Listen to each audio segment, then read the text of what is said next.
Here we go again. Mask mandates, COVID restrictions making a comeback in some schools. I know.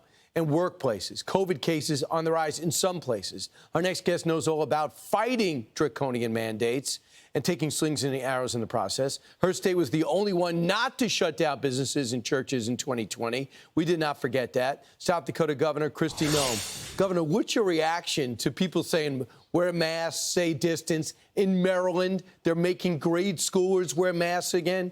How do you feel about this? It's blowing my mind. I cannot believe we're going back to this in this country after people were absolutely devastated by the mandates and the shutdowns that we incurred just a couple of years ago. I hope people don't have that short of a memory to recognize that this is unconstitutional, what they're doing. Masks do not work. We now have hundreds and hundreds of studies that show it's not an effective practice, especially for our little kiddos that are in schools. The best thing you can do, Brian, still, nothing's changed, is to go wash your hands.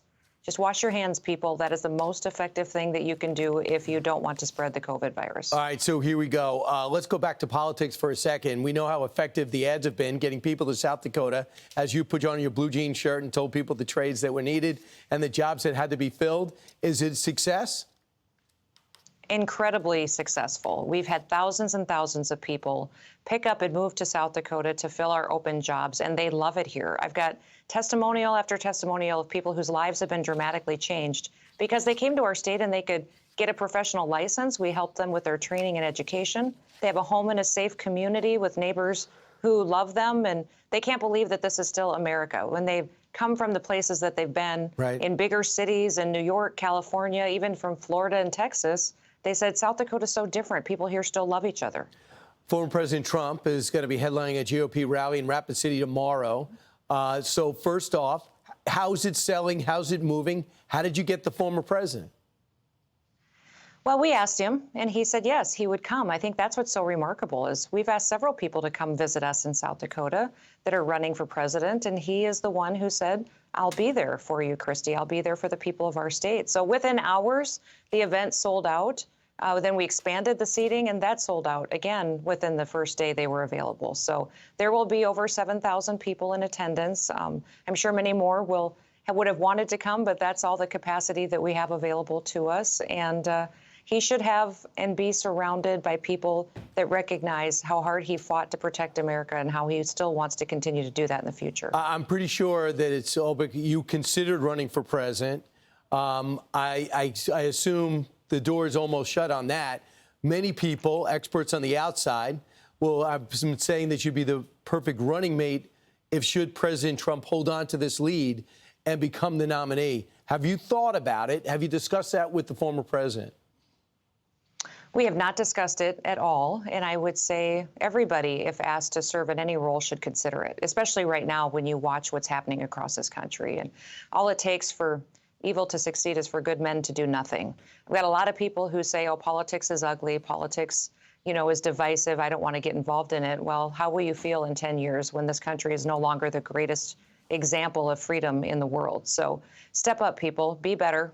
Go do what you can to be engaged, because the reason that we see the violence that's going on in New York City and in other communities is because good men did absolutely nothing.